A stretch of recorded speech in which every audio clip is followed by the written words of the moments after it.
მოგესალმებით, ჩემო გამომწერებო და ჩემო მსმენელებო. დღეს მნიშვნელოვანი საკითხით გამოვდივარ. ეს ეხება შემდეგ საკითხს. იკრძალება თუ არა წინა დაუცვეთელთან ერთად პურის ჭამა მოსეს შურის მიხედვით. მედია საინტერესო კითხვა არის და შესაბამისი პასუხებიც არსებობს.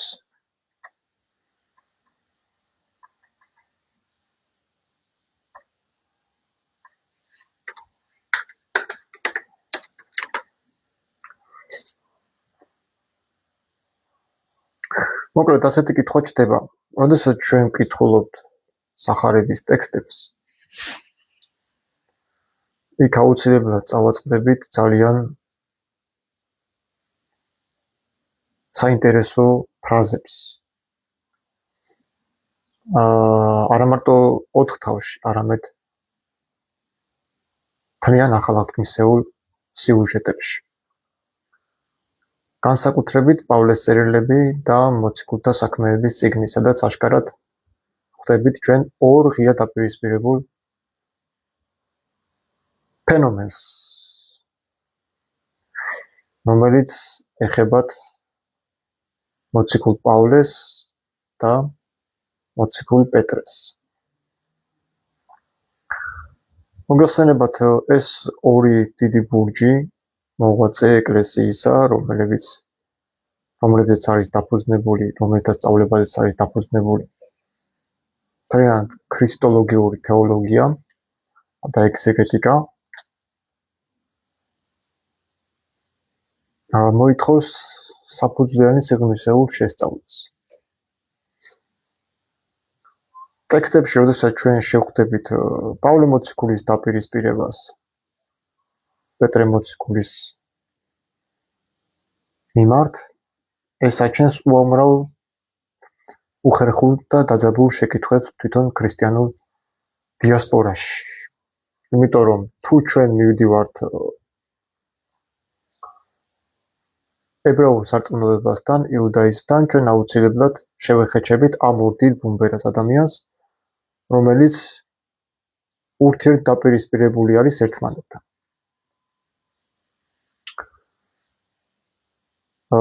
გუშინდელმა ჩემმა კოლეგებმა და ჩაწერილმა ლაივმა მიმიყვანა იმ დასკვნამდე, რომ დამისვას შემდეგი კითხვა. ეს კითხვა არის ასეთი.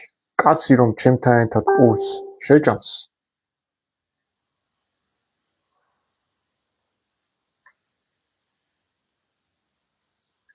და ამას ვინმე აუკრძალავს, ითვლება თუ არა ის ადამიანი ქრისტიანად, ვინც ჩემთან ერთად კაც პურის ჭამას აუკრძალავს. ანუ რას გულისხმობ ამას? კაცი რომ ჩემთან ერთად პურის ჭამას აგეკრძალავს, მხოლოდ იმიტომ რომ ბუნებით წინადაცვლილი იუდეველი არ ვარ, ის შეიძლება თუ არა ჩაითვალოს ქრისტიანად. ანუ ეს არის კითხვა. ეს არის საკითხი. რატო წამოჭერი ახლა ეს საკითხი საზოგადოების წინაშე? იმიტომ რომ გამოჩნდნენ ადამიანები, რომლებიც ცდილობენ ხაზი გადაუსვან მთლიანად ქრისტიანულ მოძღვრებას და შემოიტანონ უცხო ხილი ქრისტიანობაში. და ის, რაც იყო მანამდე, რაც ჩვენ გავიზარდეთ, რაც ჩვენ გვასწავლეს, ეს ყველაფერი დასვან კითხვის ნიშნის ქვეშ. მოკლედ, რას ემსახურება ჩემი გამოსვლა, დღევანდელი გამოსვლა? ეს ემსახურება ერთ მთავარ მიზანს. თუ ჩვენ გავიგოთ თვითონ მოციქულები რასაც სწავლიან და რას ვერ იყოფენ ერთმანეთში და რას გვიმალავს ჩვენ ეგრეთ წოდებული ეკლესია, რომელიც თავიდან ბოლომდე დაარსებული არის ორი ებრაელის მოძღვრებაზე. ეს არის პეტრე მოციქული, ეს არის პავლე მოციქული. ორი ძირითადი ბირთვი, ანუ ეს ორი ბურჯი, რომელიც აშკარად ჩანს ახალგაზრდულ სიუჟეტში. ესე იგი, პავლეს ეპისტოლეები უფრო მეტია, ვიდრე თვითონ იესოს სიტყვები ახალგაზრდობაში. დღეს რატო გადავწყვიტე ამ თემის გავრცობა? პირველ რიგში იმიტომ, რომ ბევრი ადამიანის და ბევრი მორწმუნის თვალში გამოიწვევს ეს გაღიზიანებას, მაგრამ არ არსებობს კრიტიკა, რომელიც გაღიზიანებას არ გამოიწვევს ადამიანებში. ჩნდება მთავარი შეკითხვა ასეთი. ამ ორ დიდ მოციქულს შორის ჩვენ რა საერთო გვაქვს და ვინ არიან ეს პეტრე და პავლე სინამდვილეში? და საკითხი უფრო სიღრმისეული რო გავხადოთ და უფრო მწვავე კითხვა დავსვათ, მე წამოვჭრე ასეთ საკითხს. ძირითადად ქრისტიანული ეკლესია რა კუთხით უყურებს მოსეს რჯულს? თუ ქრისტეს არ გაუქმებია მოსეს რჯული, მაშინ შეიძლება თუ არა ის ადამიანი ჩაითვალოს ქრისტიანად, ვინც მე მიშლის წინა დაუცველთან ერთად პურის ჭამას მხოლოდ იმის გამო, რომ ის ვისთანაც პურს ჭავ, ჩემნაირად იუდეულური წესით არ არის წინადაცვეთელი.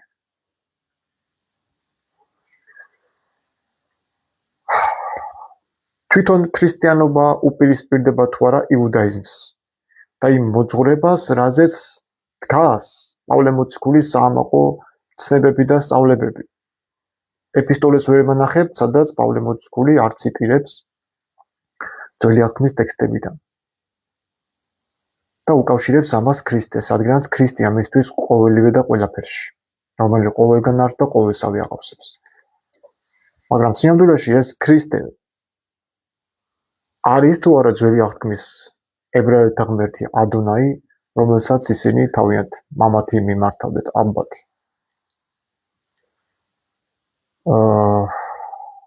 თუ ეს ასე არის, მაშინ სრულიად გაუგებარია იესოს სიტყვები სახარებაში, რომელიც მიმართავს მღვდელმთავრებს და იმდროინდელ იუდეველს რაბინებს და სწავლულებს, რომ თქვენი მამა არის ეშმაკი.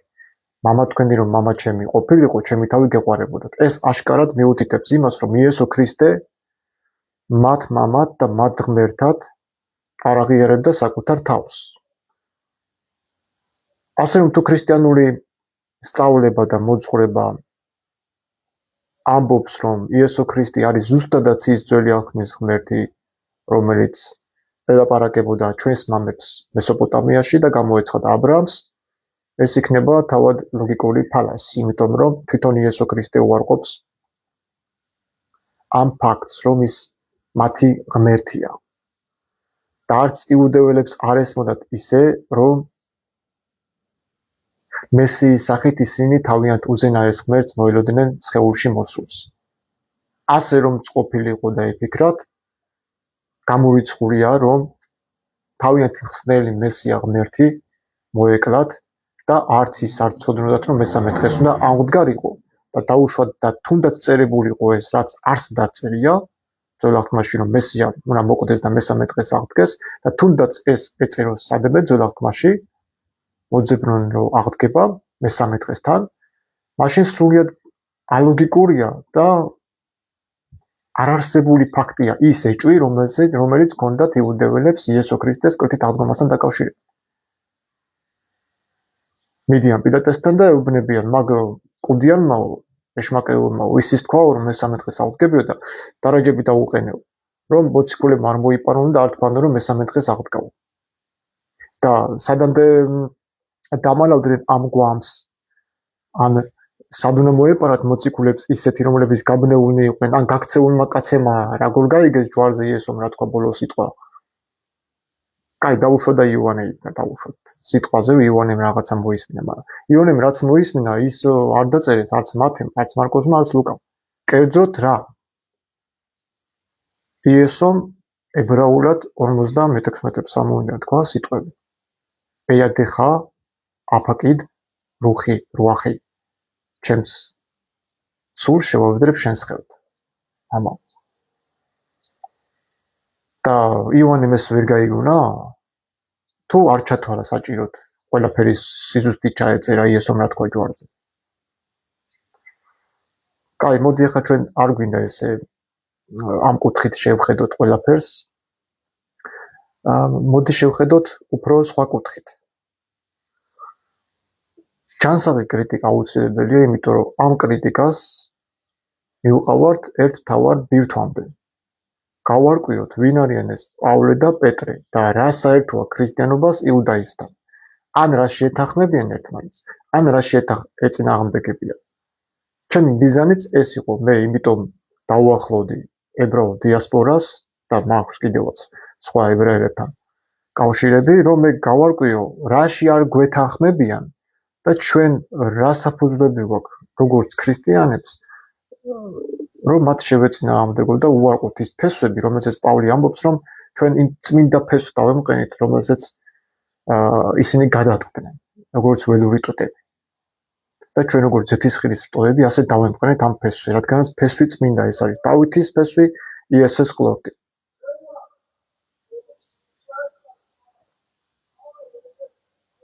უფრო გასაგებად და სიღრმისეულად რომ წავიდეთ,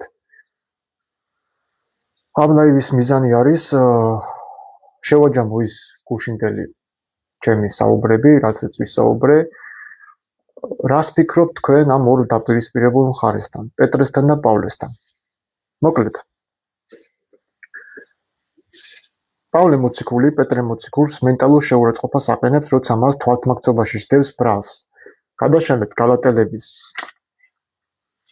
მეორე თავის 18 მუხლი. და წაიკითხეთ, რას ამბობს პავლე მოციქული პეტრე მოციქულს. მეორე თავის გალატელთა წერილი. მასთან ერთად პირფეროდნენ სხვა იუდევანის, ესე იგი ჩვენ წავიკითხავთ მე-11 მუხლიდან. როცა კეფა ანტიოქიაში მოვიდა, მეწინააღმდეგი მას საჯაროდ, ვინაიდან მასზე საჩივარი იყო. ვინაიდან ვიდრე ზოგიერთები მოვიდოდნენ იაკობისგან, წარმართებთან ერთად ჭამდა, ხოლო მათი მოსვლისთანავე დაიწყო ჩამოშორება და განზე გადგომა წინადაცვეთილთა რიდით. მასთან ერთად პირფეროდნენ სხვა იუდეველებიც, ისე რომ ბარნაბას კი ჩაითრია მათმა პირფერობამ, მაგრამ როცა დავინახე, რომ ისინი სწორად არ მიყვებიან სახარების ჭეშმარიტებას, ყველას თანდასწრებით უთხარი კეფას, თუ შენ იუდეველი წარმართებით ცხოვრობ და არა იუდეველივით, აბა წარმართებს რაღა დაიძულებ, მეთქი რომ გაიუდეველდნენ. ჩვენ ბუნებით იუდეველნი ვარ და არა ცოდვილნი წარმართთაგან.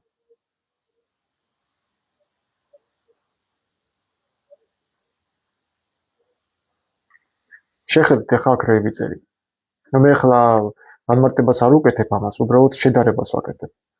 რომ ყველა მკითხველი და ჩემი მსმენელიც მიხვდეს თუ ჩვენ რა გვაქვს საერთო აი ამ ადამიანთან, რომელიც პეტრე მოციქულს ეწინააღმდეგება და როგორც თვითონ ამბობს,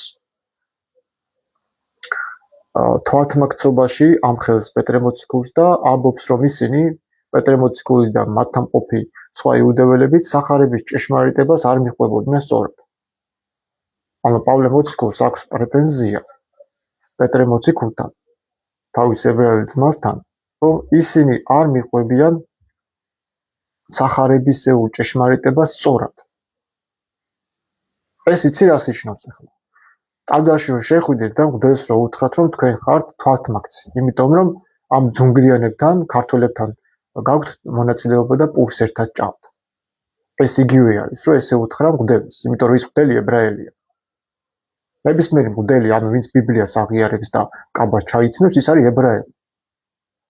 ხდება ავტომატურად ებრაელი ხდება. შენ თუ ეთანხმები ბიბლიაში ჩაწერილ სიტყვებს, რომ ეს არის ღმერთისგან და შენ იმ ხსნელ ღმერთს ადონაია თუ იესოა თუ რავი რაც არის იღებ შენს ღმერთად, შენ ავტომატურად ებრაელი, არ მნიშვნელობა აქვს, შენ ახლა წინადაცვლილი იქნები თუ წინადაუცოტელი იქნები, შენ ფაქტურად ებრაელი ხარ. მაგრამ საქმე ნახე რაში არის? ქრისტიანული ეკლესია ამ მუხს არ აკვირდება. არც ერთი თეოლოგი ამაზე ყურადღებას არ ამახვილებს, თუ პავლე მოციქული რა რწმენისაა და შეიძლება თუ არა პავლე მოციქული ჩაითვალოს ქრისტიანად, რომელიც პეტრე მოციქულს უშლის ჩემნაირ არაებრაელთან და წინადაუცოტებთან ერთად პურის ჭამას.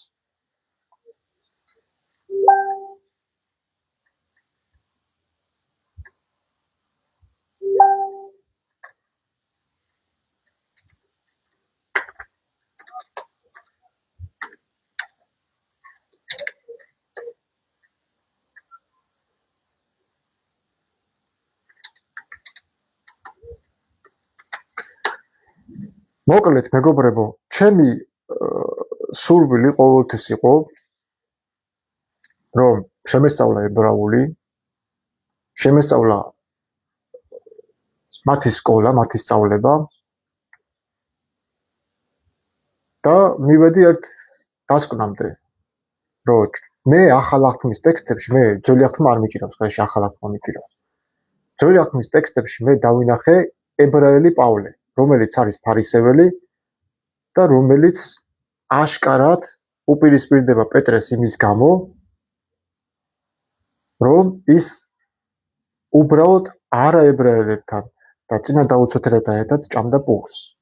და ეს ადამიანი, რომელიც პეტრეს ჩემნაირ არაებრაელთან პურის ჭამას უშლის, შეიძლება თუ არა ქრისტიანული მოძღვრების მიხედვით ჩაითვალოს ქრისტიანად. აი ეს კითხვა მაქვს მე, რა ვიცი, ყველგან, როგორც ქრისტიანებთან, ისე იუდეველებთან. ეხლა მეორე შეკითხვა. მეორე შეკითხვა არის ასეთი. ქრისტიანული მოძღვრების თანახმად.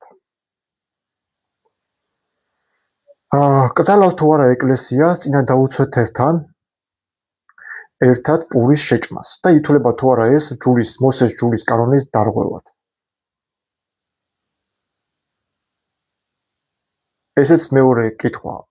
ამ კითხვას რო ვსვამ, ამას სჭირდება გააზრება. იმიტომ რომ ეს შეიძლება მრავალფეროვნად გაიგოს ჩემმა მსმენელმა. ასე რომ მე სანამ რამეს დავსვავ კითხვას, იქამდე მე ვფიქრობ. მთელი 2-3 დღე ამებზე ვფიქრობ, როგორ თქვა ეს სიტყვა, როგორ გადმოვცე, წერ და ამას ვაანალიზებ და შემდეგ მოდის უფრო ახალი კითხვები.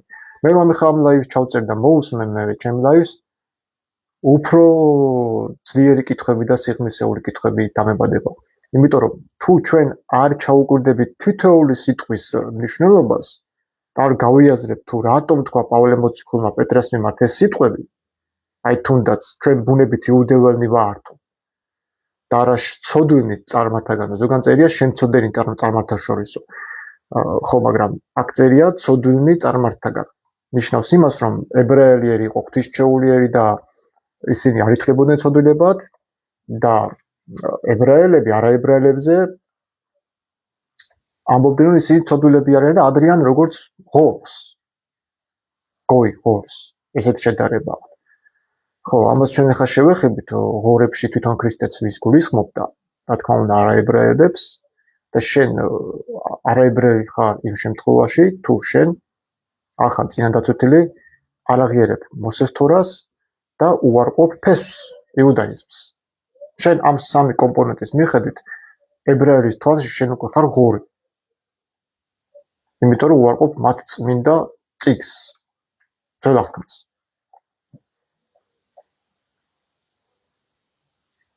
პავლე მოციქული ამბობს, ჩვენ არ ვართო შემცოდენი წარმართა შორის. ეხლა ეს როგორ უნდა გავიგოთ? შემცოდენი წარმართა შორის რას გულისხმობს პავლე მოციქული ამ წერილში? გულისხმობს იმას, რომ ებრაელს, წინადაცვეთილ ებრაელს, მოსეს ჯულის მიხედვით ეკრძალებოდა არაებრაელთან და წინა დაუცველებთან პურის ჭამა. ეს არის მოსეს კანონების მიხედვით, მოსეს ტრადიცია, ადათ-წესები. თუ ვინმე ამას არ უღევს, ის ავტომატურად გადის იუდაიზმიდან. ანუ ის არ ითვლება მოსეს ჯულის დამცველი.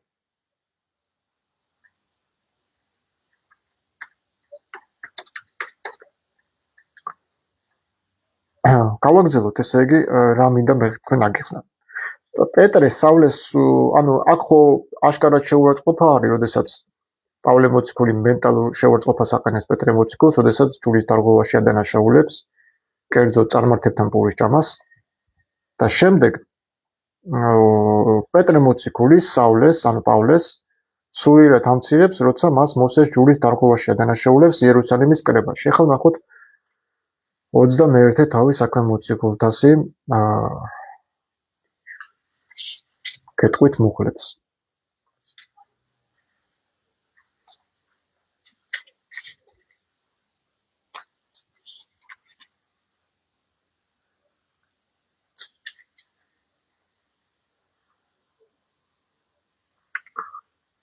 პავლეს ასვლა იერუსალიმში მე-15 მუხლიდან 21 მუხლის ჩათვლით. იმ დღეებში შემდეგ გავემზადე და ავედით იერუსალიმს, თან გამოყვა აგრეთვე ზოგიერთი მოწაფე კესარიიდან და მოგიყვანეს ნასონთან, ერთ ძველ კვიპროსელ მოწაფესთან, ვისთანაც ღამე უნდა გაგვეთიო. იერუსალიმში მისულნი სიხარულით მიუღეს ძმებმა. მეორე დღეს პავლე ჩვენთან ერთად შევიდა იაკობთან და ყველა უხუცესიც მოვიდა.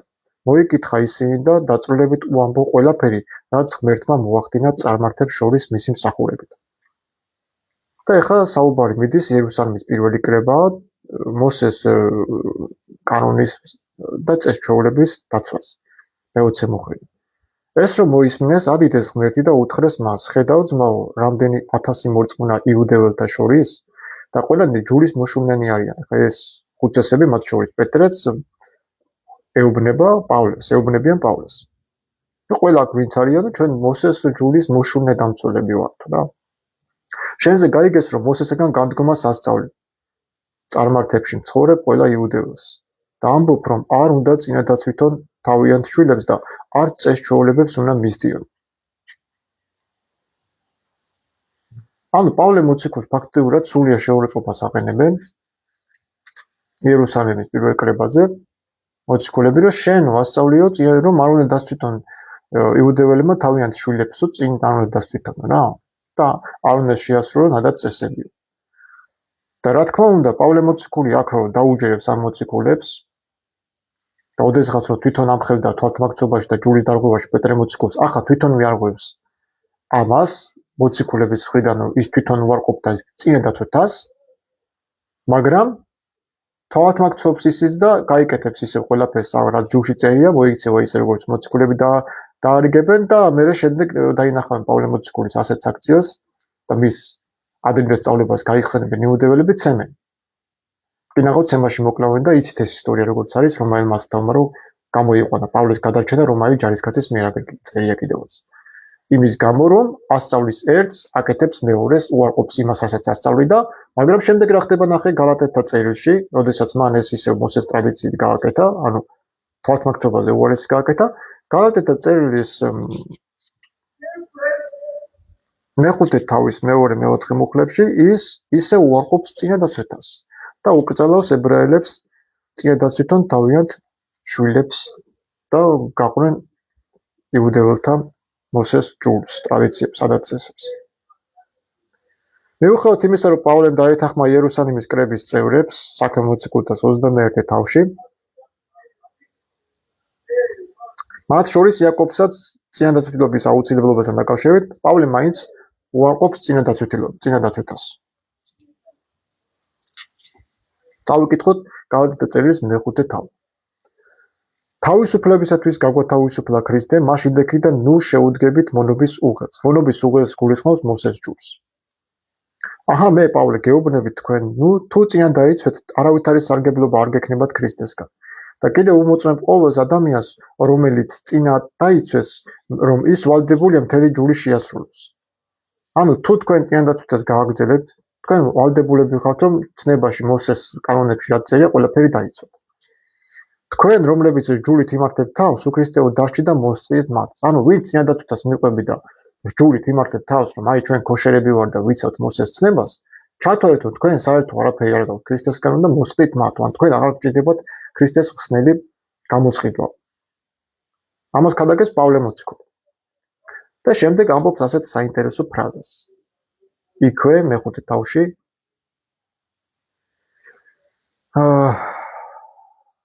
მე-11 მუხლში. მე კირისთვის ვარ დევნილი ძმებო, თუ კი კვლავ ქადაგებ წინადაცვითას, მაშინ ჯვრის ცვლილება შეწყდებოდა. ანუ მე თუ კლავინდებურად წინადაცვითას ვქადაგებო, მაშინ რაღაცა დამიწყებდნენ დევნას. იმიტომ დევნია რომ მე მოსეს ადათ წესებს და წინადაცვითას უარყოფ. რაც საქმე მოციქულთაში საპირისპირო გააკეთა. დაეთანხმა რა იაკობს და პეტრეს, გააკეთა წინადაცვითას, როგორც მოგეხსენებათ მან ტიმოთეც კი წინადაცვთა და შეიყვანა იერუსალიმის ტაძარში. და შემდგომ ამ ყველაფერს თვითონ უარყოფს და წინადაცვითასაც უარყოფს. სხვაგვარად ის აღარ იტყოდა, რომ თუ მე კლავინდებურად ქადაგებ წინადაცვითას, მაშინ შეწყდებოდა ცდურნება ჯვრისაო. Აღას მტევნიანო მაშინ. ეხლა ნახეთ. წინა დაუცველებთან ჭამდა პეტრე პურს და პავლე დაუპირისპირდა. ანუ არა იუდეველებთან პურის ჭამა ეკრძალებათ ებრაელებს, რადგან ჩვენ გოები ვართ მაგათ თვალში, ანუ ღორები. არ დაუყარო მარგალიტი ღორებსო ჩვენზე იძახდა ქრისტეს, არა ებრაელებზე. ანუ ეხლა ვინც ქრისტეს მიმდევარია, ეგენი გამოდის ებრაელების ღმერთის მიმდევარი გოები? ასე გამოდის მაშინ. ღორები უწოდეს იმათმან და მაინც წამ? ანუ ქრისტე ჩვენ არა ებრაელებს ვინც წინადაცვლილი არა რა ხდება რა არ არსებობს რომ დაივი ჩავწერო და ვიღაცა არ გამოხდეს იქ. ქვეყანა არ არის რა. ღორები უწოდეს ღორებს აზრენ მეფანტება უკვე რა. ქრისტე გვიწოდებს ჩვენ ღორებს. ვინც წინა დაუცველია, ვინც არ არის ებრაელი. რომ იესო არ მოსულა არა ებრაელებისთვის და წინა დაუცველობისთვის. ეს ფაქტია ჩანს, რომ პავლე მოციქული პეტრე მოციქულს ადანაშაულებს იმაში, რომ წინა დაუცველებთან ერთად და არა ებრაელებთან ერთად წარმართებთან პურს ჭამდა. რაც მოსეს ჯურის მიხედვით ეს იყო აშკარად დაკრძალული.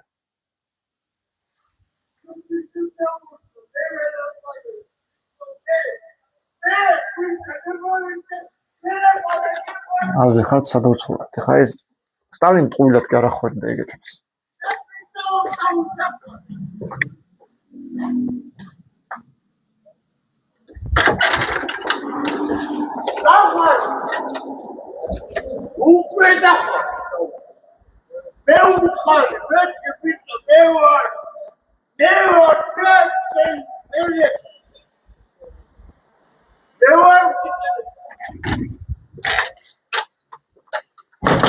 ნაუ არაფერი არ გისე ამათან რა. ეს არც ქვეყანა არ არის ჩახვალ ამას ეთქვი ხა. შევინა ხარ ვერევი და მე რა იძახია მოსეო წმინდა კაცი იყო. კაცი მოკლა ძმაო და მე მიდის და ეონებია შენო და გავისდავ კაცი მოკალი ხა ჩვენს გამშველებად მოხვედიო შენ ჩვენ მოკლასაც ხო არაპირებო. წარმოგიდგენ აი ეგეთი ვარიანტია რა. შევინა ხარ ჩემ საქმეში ვერევი დაიცავ რაღაცა ჩაერევი ვიღაცას ეთქვი და გაგამპუნებენ შენ მიხაო რომ სხვა სიცავ. გაგახსენებენ ძველ შეცდომებს მერე და შევინახავ. კონკრეტულად ეს საკითხი მინდოდა მე თქვა თქვენთვის და ერთ საკითხზე მინდოდა დამაფიქრებინა თქვენი თავი. თუ შენ იუდეველი წარმართივი ცხოვრობო და არა იუდეველივით, აბა წარმართებს რაღაც აიძულებ მეთქი რომ გაიუდეველდნენ. ესე იგი გამოდის რომ პავლე მოციქული პეტრეს ჭკუას ასწავლის რომ თვითონ წარმართივით იქცევა, რადგან წარმართებთან ერთად პურს ჭამს, იცის რომ არ ღვეს მოსეს ჯულს და მე რო გადაჯდა ეონება რომ თუ აგძელებ, გააგზელე ისაც აი რატო გეტაკილებ და წარმართა პურის ჭამა. ესე იგი შენ აიძულებ იმ წარმართებს რომ ისინიც გაიუდეველდნენ რომ შენთან ერთად პური შეჭამონ? აი ეგ რას ეუბნება? ანუ პავლე მოციქული ამას პეტრეს იმიტომ ეუბნება რომ თვითონ უარყოფდა წინადაცვას. ის ამბობდა რომ არ არის აუცილებელი ებრაელებმა საკუთარ შულებს წინადაცვითონ. და მოსეს ადაწესები გააგზავნეს, იმიტომ ქრისტეში აღარ წინადაცვლობას აქვს, მაგრამ აღარც წინადაუცველობას, არამედ სიყვარულით მოქმედ წმენას, როგორც გალატელების მეორე თავში მეხუთე თავში ამბობს, ხო? აღარ აგზავნა წინადაცვლობა და თუ წინადაცვლობის ზალა აღარ აქვს, მაშინ რატო უკრძალავს პავლე მოციქული პეტრეს მოსეს ჯურის დარღვევად რატო უთვლის და თვალთფაქცობაში რატო უთვლის არაებრაელთან პურის ჭამას?